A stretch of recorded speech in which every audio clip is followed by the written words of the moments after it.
Paul, it is awesome to see you. How are you doing? I am doing great, Mike. It is fantastic to see you as well.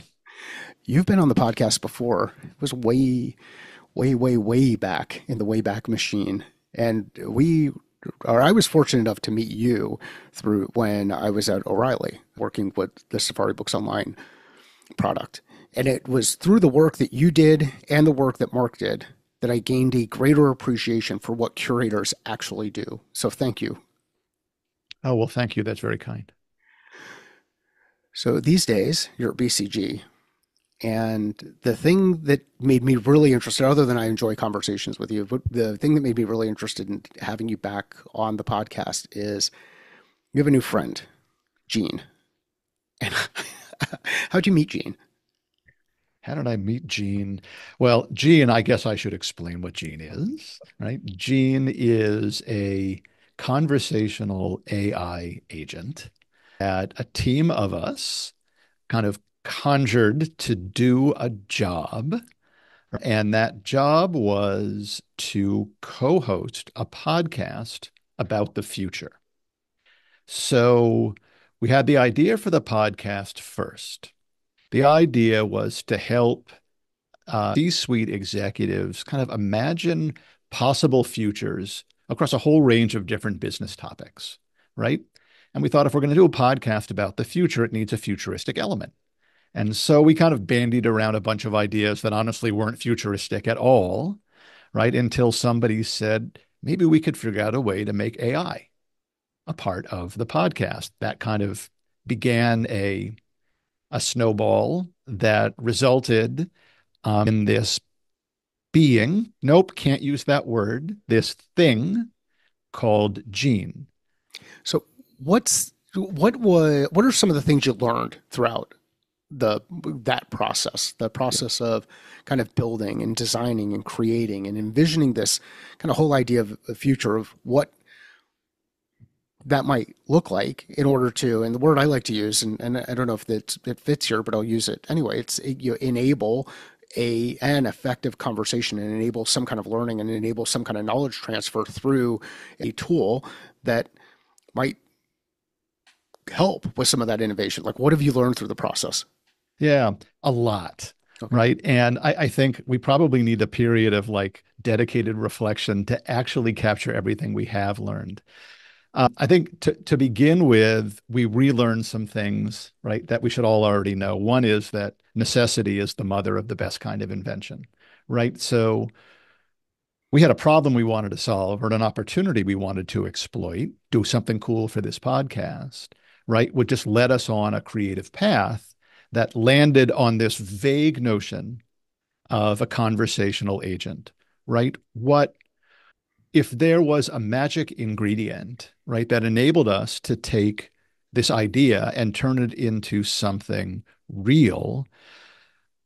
We were lucky to have the right people in the room at the right time. So, first, and it's really important that credit goes where it's due, Gene, more than anything, right, was the result of some really talented engineers, led by a guy named Bill Moore, who I think of as the father, if not mother, of Gene, right?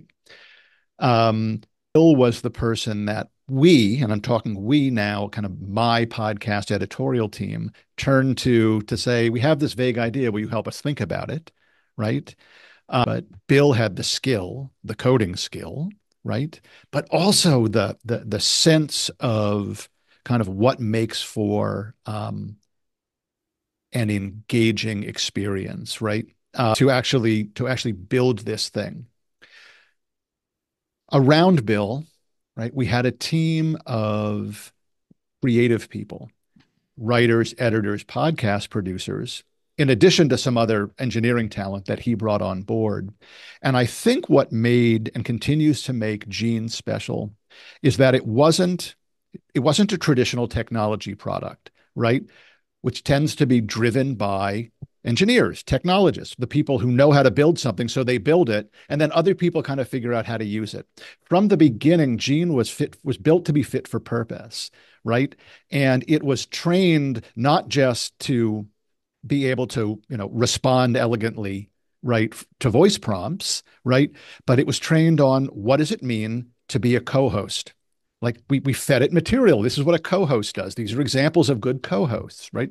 What do interesting questions look like? Like how do you participate in a conversation? And so it was created, right, with this, we call it the prime directive, the really long prompt, right, that drives Gene's behavior. Now, I'll jump ahead and say we spun off different versions of Gene for different purposes, but its first job, it was created to do this one very specific thing, co-host a podcast alongside a human. And I think if there's a learning from that, it's that when you have the people who are capable of building the tool, the engineers, sitting alongside the people who are going to actually use the tool, in this case, a creative team, that's when a special spark happens. How how did those conversations look like? How were you navigating those conversations and getting the level of engagement? And over what period of time did it take to come together as a team? What did that part of the process look like? It happened quickly. Okay. I would say, from the idea to incorporate AI into a podcast to having kind of the early V1 of Gene, it was a matter of weeks, Oh, right? It wow. wasn't a long, convoluted process. And there are a couple of reasons. One, I'm not going to get deep into the kind of technical stuff, and plus I'll get it wrong if I try to, but Gene is basically layers of existing technology, right? Its core is a large, is an LLM. In this case, it's OpenAI, but Gene could actually sit on top of other LLMs, right? With an audio generating service that sits on top of it, right? Kind of stitched together with some JavaScript, and so it's not deeply complex from a technological standpoint. So we didn't have to invent something entirely new so much as stitch together some existing things in new ways. So once we kind of solve that kind of just the core original issue, which is a fluid way to talk to the AI and have it speak back to you, right? Then it was just a question of working on the prime directive. And that's just a lot of trial and error, right? Feed it this. No, the personality is not quite right. Tell it to look over here. No, we need a better sense of humor. Try this. And so it's more a situation of ongoing continual innovation, right, than kind of creation to product. Yeah. Have there been surprises in the conversations that you're having where you were surprised that Gene took it this way or asked a question that kind of Yeah. pulled you in a direction that you might not have considered? Every week, every time we use genes, something surprising happens. My favorite moment was actually as a part of um, although having Gene mentioned right on Find My Catalyst is definitely a bucket list. There actually have been a surprisingly large amount of external, even media interest, Gene, right? And like I joke that outside of our CEO, Gene gets some of the best publicity at BCG.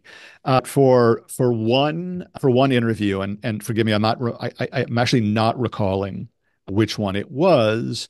Gene, unprompted, created its own acronym. Gene isn't an acronym. It didn't actually stand for anything. It looks a little bit like Gen AI, right? And we wanted a name that was not gender specific, right? We even thought twice about it being human sounding at all. But once we kind of landed on Gene, we kind of just really stands for, right? It was like generative engine for new experiences. That's It awesome. had it quotes, right? So if you're only listening and not watching, I'm putting what I'm saying now in air quotes, but it became self-aware, right? So that just kind of threw us back on our chairs. It's kind of like, wow. It'd be one thing if it said, Gene, what is it? What does Gene stand for? It would have to come up with an answer, but we didn't ask it that. It just volunteered that it had an acronym. Um, routinely, Gene demonstrates a contextual awareness and an intelligence about whatever topic we are engaging it with. It's fairly remarkable. I forget which episode it was. It was one of the earlier ones that I heard. And there, I think you provided some feedback to Gene, which was like, hey, that's not useful. Let's go a layer deeper. Let's let's take this, let's peel something back a little bit further because everything that was just talked about was pretty broad strokes. Is that when you're doing that in an interview style or in these conversations, is that part of educating and training the engine on the other side? Or do you see do you see changes going forward as a result of that? Like, is there some learning piece that's happening where each input is creating a another version of the thing that you're building? So one day the answer to that will be yes. The answer today is no. So Okay. all that when I'm doing that, I'm doing it for two reasons. One, legitimately, we're not satisfied with the output, and right, and working with Gen AI, as anyone who's doing it knows, it's very iterative, right? You rarely get exactly what you need the first time, and you're prompting, right? You're Yeah. learning how to drive the tool in the direction you need it to go. So when I'm course correcting during an interview, it's one, so in the moment we can get a better answer, right? But no, it doesn't go into some memory bank. The memory bank, which is that prime directive, has to be manually adjusted today. It we'll get to a point where that evolves. But we're also doing it as part of the experience for the listener, and it's equally important. So some of the editing we do, and we're very transparent in the any podcast that Gene's a part of, we have a disclaimer that describes the process so everyone understands what's happening. And it's not always the same. But there's plenty of editing that goes on behind the scenes in a podcast. There's human editing and there's machine editing, right? And Gene might give multiple answers to a question and we only use one of them. That's a part of putting the program together. But when we're capturing something live, it's because we think it's interesting, or we hope it's interesting for our listeners to get a glimpse of what it's like to work with a Gen AI bot like Gene, right? The very first program that we did was called Gen AI on Gen AI. We produced it a year ago, December, I think, November, December, so 2023. And it was just a direct back and forth between myself and Gene, and we had trained Gene on the previous year's content that BCG had produced on Gen AI, and we had a conversation about kind of the state of Gen AI. And early on, Gene made several mistakes during the course of this program. Right, this was a year ago, and the rate of hallucinations and just kind of imperfections for any LLM was significantly larger already than it is today, right? The evolution's been amazing. And our first plan had been to kind of just clean it up and re-record. We found a mistake, we'd take it out and redo it. And one of the kind of senior BCG people who we had asked to kind of give it a listen before we took something like this public said, no, that's right. You have to be more transparent than that. We have to point out what's going wrong. Otherwise, right? Otherwise, we are presenting something that isn't fully accurate. And he said, plus, I think it's really interesting. And like, I didn't think to do that, but once I locked into that, right? And we really we had some fun kind of explaining, like, not only that the last answer that Gene gave in this case was either incorrect or missing context or something, but then could kind of talk about why it happened, right? And we got a lot of really positive feedback on that. And so we've made that kind of an ongoing feature. We don't want to overdo it, right? Ultimately, what we're trying to do is create experience for people that are valuable about the topic, with the AI being an interesting way to deliver on that topic. It's, it is the power of kind of working out loud and seeing people, having people kind of get access to what's happening kind of behind the curtain as things go along is really, really powerful. Are you seeing that? Is it opening executives? Does part of this open executives up to the idea of testing a bit more than they might have been comfortable testing in the past? I mean, that is definitely a part of the broader idea, right? So a couple of our partners got really interested in Gene and then some other work we're doing with Gen AI in content creation, and started sharing it out with clients. And the feedback that I got from them was they love it when something goes wrong and you talk about it. Like they're seeing the value.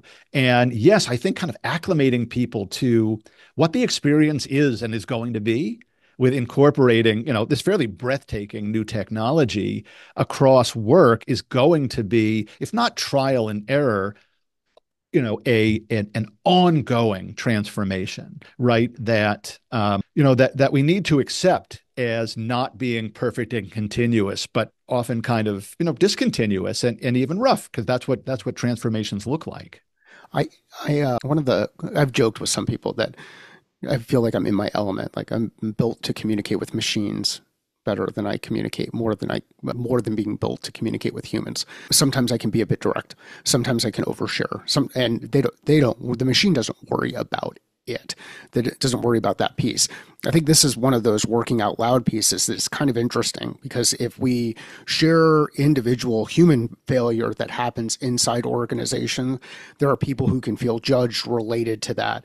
Whereas if we're detaching from it and sharing errors that are happening as a result of using a piece of technology, people might be more open to it, or it doesn't have the same baggage that comes through. Is that fair? I think so. Yeah, I'd actually like to hear more about your perspective on this and your experience. Well, so I had Dr. Lisa Palmer on, and she was talking about, I think she's the one who said it, treating these tools as more like an intern in the business. And I think that started to shift my perspective a bit more, which is, hey, how much information do we need to give the intern in order to be able to do a specific job? So my experience right now is more in the context of jobs to be done. So I've got a certain job to be done. As an example, show notes for this podcast, or even editing for this podcast. Today, there's very little human editing that takes place on this podcast, other than I know that if there's a point in time, I have a prompt for myself, like we'll pick things back up here. I know to go search for that, find it, and then I know that there's something around there that we're going to remove. That's the human side of things. But a tool will go in and remove any hesitations. It'll remove any spaces. It'll convert some of those spaces to shorter spaces. It will tighten things up. Now, it'll still make mistakes. When I re-listen to the version, even the published version of the podcast, sometimes I go through and I'm like, oh, that was a little bit too rough, and I need to go back in and change some of the mechanics of it.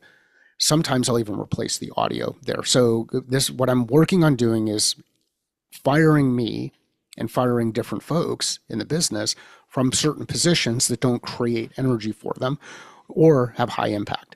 So on the other side, it's going in and doing things like taking a text transcript and having a GPT that we've created create the show notes, or another one that creates a thing that we do, which is learn, think, act. So on that side, it's super interesting because it helps me do things a little bit faster. The other thing that we've been playing around with these tools on is Jen will take content that's been created based on voice or audio or video or whatever, and she'll put it into a system. And then now all I'm doing is editing it, like editing a newsletter. So it's speeding up the way that we communicate with each other. Because before, she'd get frustrated, didn't want to listen to the whole podcast or watch the video or understand what we're talking about, get into that kind of a mode. So from her standpoint, she's able to be more productive with the content, and we're able to work a little bit better with each other. And then the third version of this that we're using is, our 22-year-old Sean is getting more involved in the business and working on the marketing and branding side of things. We've got a lot of content that focuses on marketing and branding, and had experts come in.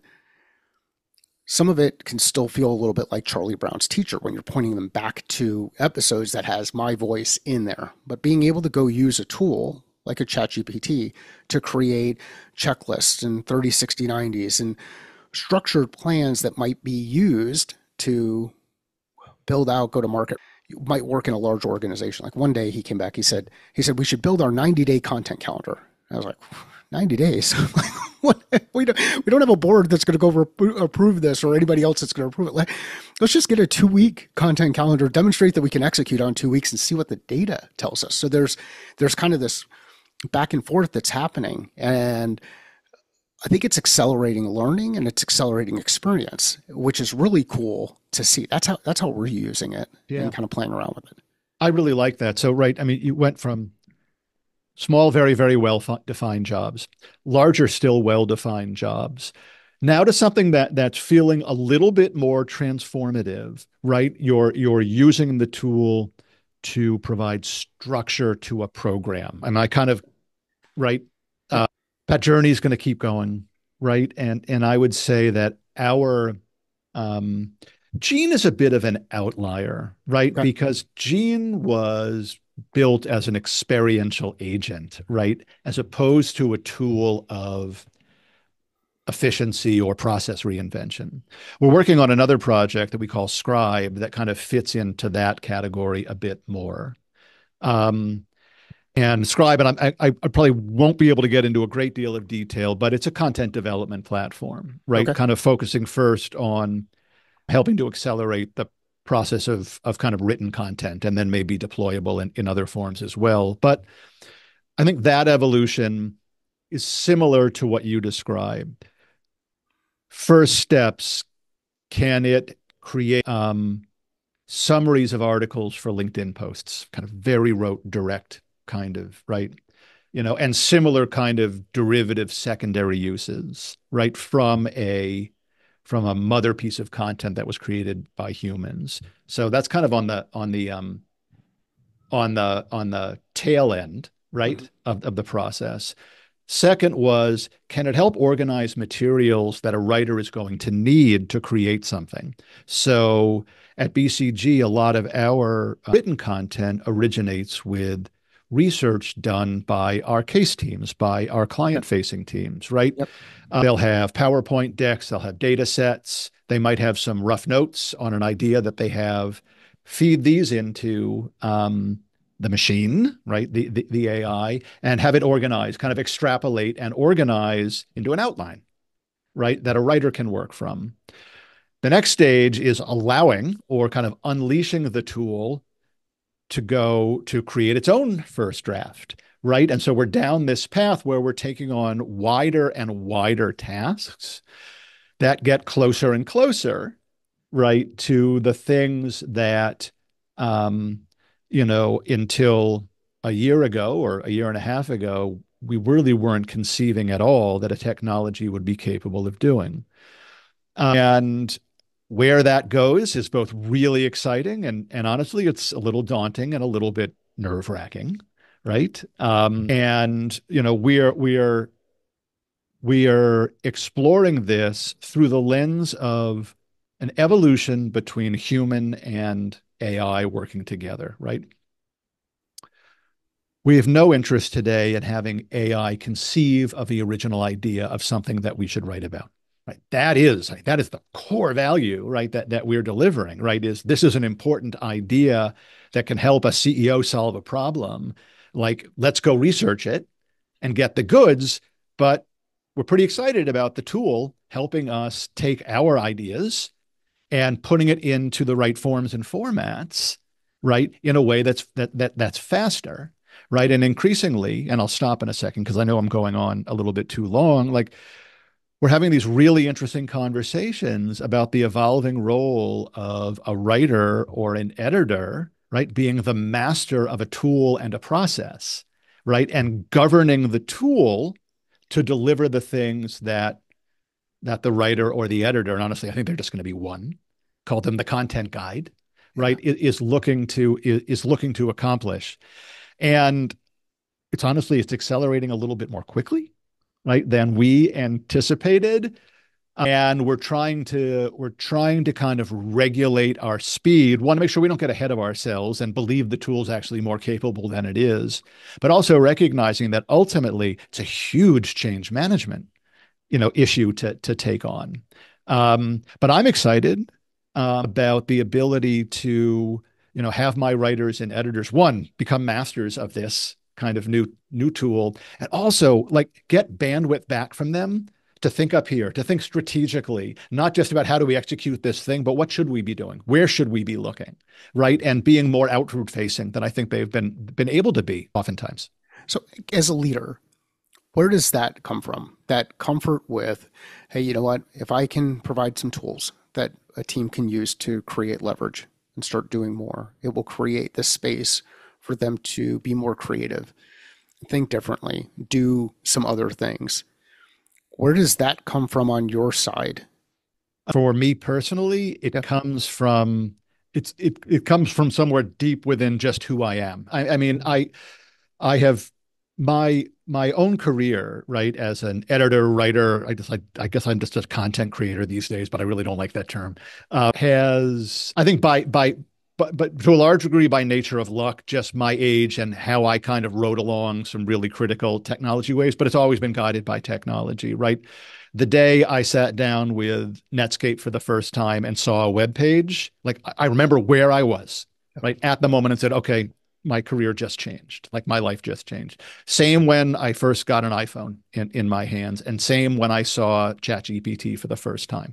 Right. So just for me personally, like my own career, my own interest in creating content has always been about exploiting the next big technological wave. So for me, it comes fairly naturally. There's a big new thing that's going to affect that's going to change our lives. We have two choices. We can let somebody else dictate how it's going to change our lives, or we can be the people who create the roadmap for ourselves. And I always choose the latter. So on that side, how do you help those around you, members of your team, also embrace that mindset or perspective when it comes to leveraging technology to enable humans to do better human things? And that's the much harder question, right? So one, like I am a techno optimist, but I try not to overdo it with my team, right? I definitely lead as an optimist generally, right? I don't think you can, I don't know how else anyone can lead except by being an optimist. But I am absolutely let's call it a tempered evangelist for new technology and very much for AI. So, from the beginning, and I think the path that my team is on isn't should sound familiar to lots of other people, right? It was, say January of last year, it was, hey everyone, I'm going to share my screen and I'm going to show you this cool new tool, right? And BCG early on was an early enterprise customer of OpenAI, so we had the luxury of every person at BCG has had the luxury now for quite some time of having access to a full professional grade chat GPT. And so a lot of it was just let's dive in, right? We held some kind of sessions on just the basics of creating a chat GPT, creating your own GPT. I just encouraged people, beginning with our writing and editing team, because I think it was fairly obvious that their lives would probably be affected earlier than some others. Just come on in and play. And no, I'm not looking for, there's no judgment on anything. It's just, this is fun. Come on in. And like people would, kind of dip their toes in. And when when a leader asks you to do something and that leader is more technologically advanced than you, well, one, that's not a good situation, right? And so I actually knew that situation would have to change. So I'm going on a tangent. If I'm the most tech savvy person in the room, then there's something wrong, right? And maybe in the early days within my content team, I was because I was so interested in it, like I really kind of dove in. But really try to encourage people, and you can tell the people who are really curious, and maybe you spend a little more time with them and say, come on in, because they're the ones that you follow your colleagues in something like this. You follow the people who do similar jobs to you more than the person in charge in a case like this. You trust your colleagues, and so you try to, I would say it was more organic than not, but a little bit strategic. Like I can see where the early adopters are. I'm going to go spend time with them and encourage them to then be, peer teachers to their colleagues. Having Gene be one of our first AI experience was also a great way to get people excited and engaged because it's so cool, right? We had Gene come sit in on a full team staff meeting that we hold monthly. My team's about 42 people, and It was only towards I think we did tell people that this thing called Gene was going to be participating, but they really had no idea. And then we invited Gene in, having listened to half an hour of our staff meeting, to make some comments and ask questions. And like people were just like, "Oh my God, this is so cool! Like, what's going on here?" It's very non-threatening, Yeah. right? So it's kind of a combination of techniques to get people excited, and the occasional little prompt, right, to help people see the broader landscape. Like, do you see what I mean? Do you see where this might be going? Do you see how this is going to change our lives? Wouldn't you rather be determining, wouldn't you rather engage in some level of self-determination here? Right. So a little bit of not scare, but a reminder that we're on the precipice of something really huge. And by the way, until people experience it, they can't appreciate it. Right. And then we've just recently turned a corner with Scribe, the content development platform, and we're beginning to actually work with it. And there are times in any kind of evolution when a leader has to push, like you say, come along. And we had one of those moments where we say, okay, now we're setting a deadline and everyone has to be trained on the tool by X. And I expect everyone to be using the tool by Y. So combination of kind of cheerleading, a little bit of pulling, a little bit of pushing.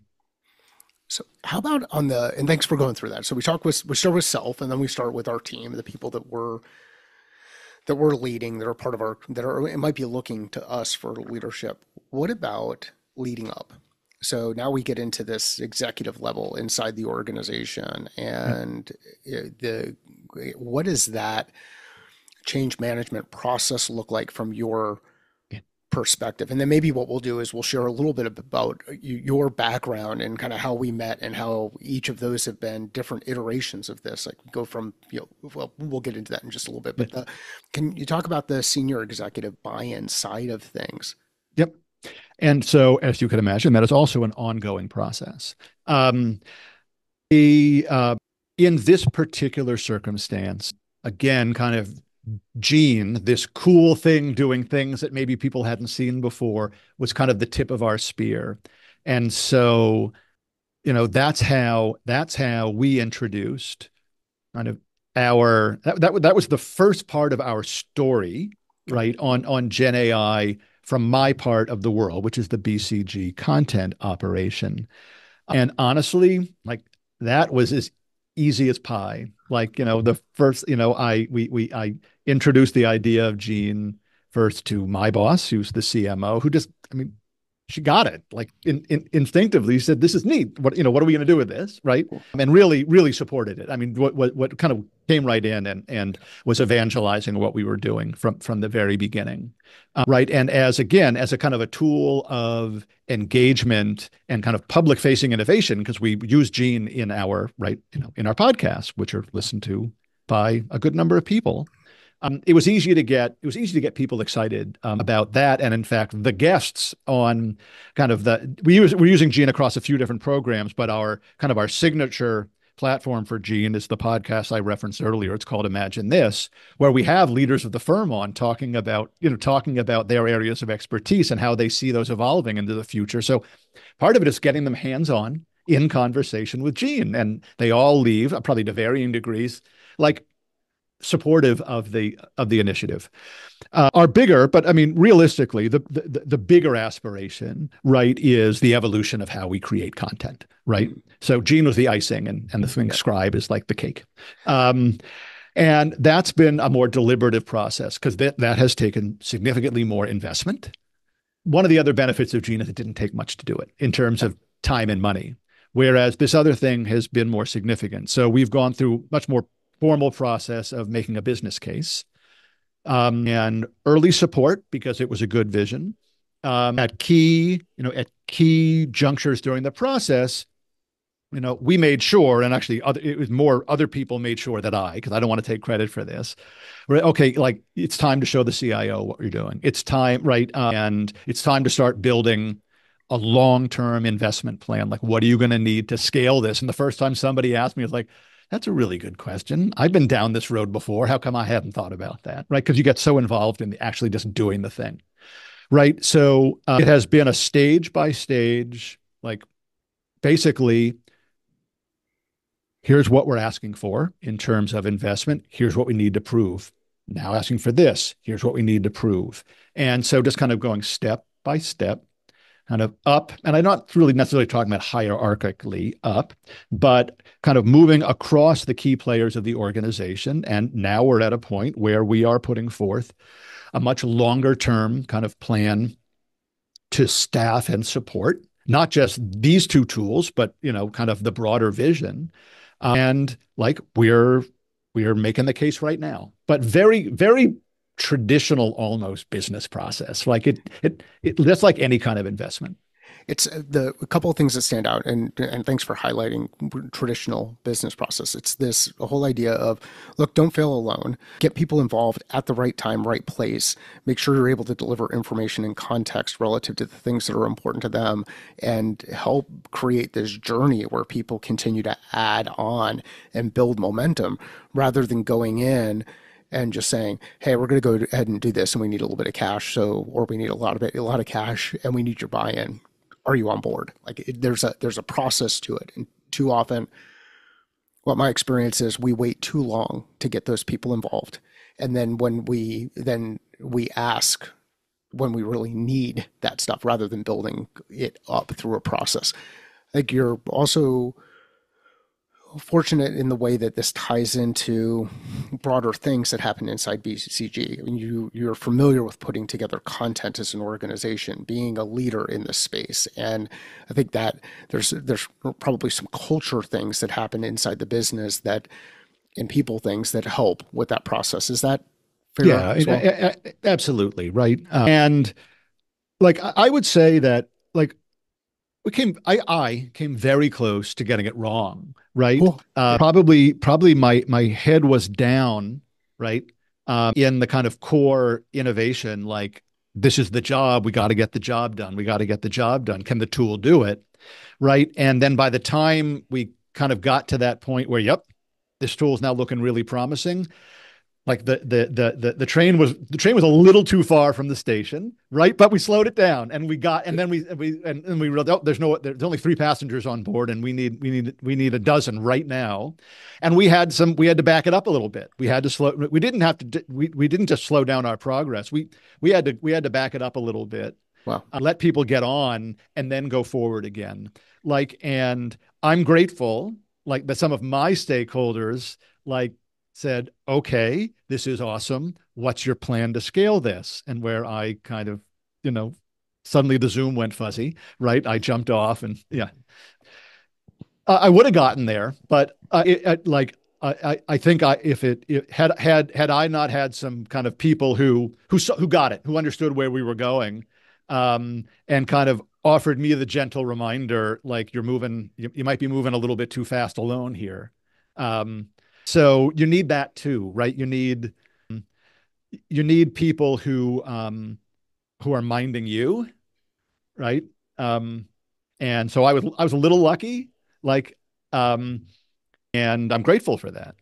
Well, I like that you highlighted that, hey, I'm so into this and I'm so excited about this that you kind of find religion around a specific thing, a technology or the whole idea. And then it becomes you get tunnel vision and create these ruts around you or blind spots around you that make it hard for you to step backward and see the forest for the trees, right? And it's thank you for sharing the, hey, made some mistakes. We had to back some things up. We had to make some changes. I would like to get into, I want to hear a bit more about what you can share related to the thought process that is going into what you're developing relative to Scribe and how that piece is going. And I think it might be helpful to provide a little bit of background on where we met. And I know I mentioned it a little bit earlier, where it was a part of an O'Reilly brand, Safari Books Online. And I think back then we were still a JV between Pearson and O'Reilly. All of that's a blur. Some of it's repressed memories. Some of it's just a blur. But there's this a period that we went through where Safari, we're aggregating content from multiple publishers who compete with each other to put into an environment where people can be more efficient in the work that they're doing, have direct access to information. So we're taking books, And I was not involved in a publisher or print book space before joining O'Reilly, which was part, or Safari, which was part of O'Reilly. We're taking books and then they're getting digitized and then they're available in a large library. And then that library is organized in something that provides context. And it's all leveraging technology to help humans do better human things. So how has all of that kind of informed where you are today relative to what's happening with Scribe? And I don't know if I did a decent job on some of the backstory, but I would say fill in the blanks, Paul, on anything that you think is important relative to the backstory that'll help people see, hey, this is a continuation. This is a journey where now we're able to leverage some technology to do some really cool things as humans. Yeah, right. I think there are things that you can definitely find commonalities like with Gen AI and what we're doing with Gen AI and how we're doing it at BCG with probably every other major technological shift. Cool. But then there's a big and but there's I think, and this is dangerous because I haven't really considered your question like before now, which is great, which makes it fun, right? But um, here, let me begin with what I think is the same, right? So I'll speak to the technological innovations like that I have experienced personally. Although, I mean, we can imagine that the printing press was kind of an important technological shift, right, for the world of publishing. Actually, you could even include that. We'll include that too, because I think what is the same. We'll jump from the printing press like through to electricity, the PC, the internet, mobile revolution, social revolution, and AI. Let's look at that kind of continuum, right? What they all have in common was an acceleration of the ability to deliver ideas to people from person to person, right? A broadening, right?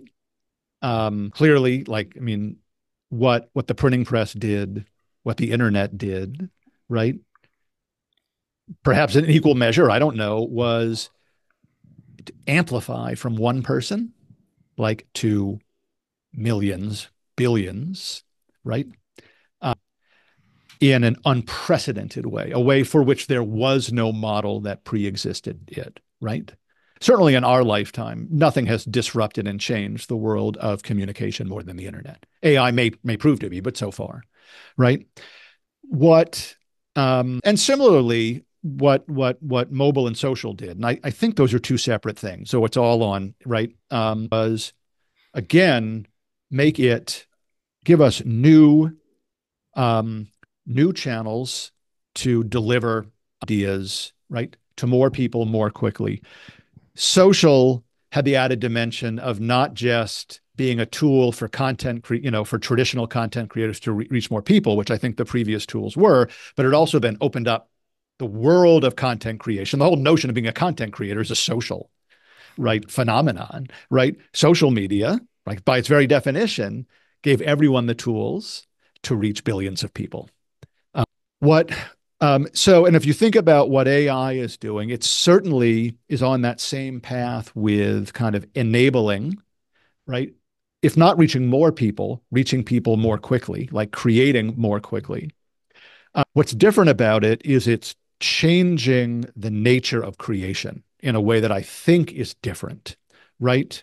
It's the intelligence part of this, right? It is having this machine that is, for lack of a better word, a legitimate thinking partner, right? Yes, the internet gave us access to the world's information, right? Going back to kind of Google's original mission, but you were still on your own making use of the tool, right?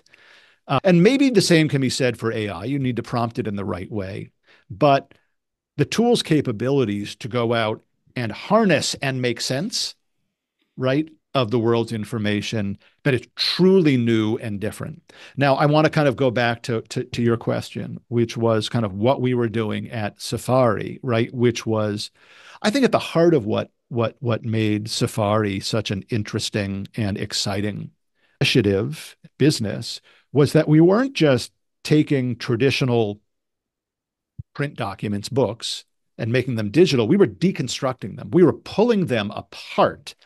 So the actual construct of the book, whether it's print or digital, wasn't really as important as the assets that were inside the book, right? We were disaggregating books and turning books into learning tools fit for a different purpose, combining a chapter of this book with a chapter of this book, right? Incorporating, as it went, um, video and audio and other forms of media.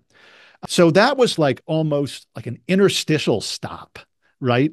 Where to me, like a real breakthrough. And like I was only privileged to be a part of the Safari team for about a year and a half, right? And I, well, my contribution to all of that was minuscule, and I'm not being modest. It just was, right?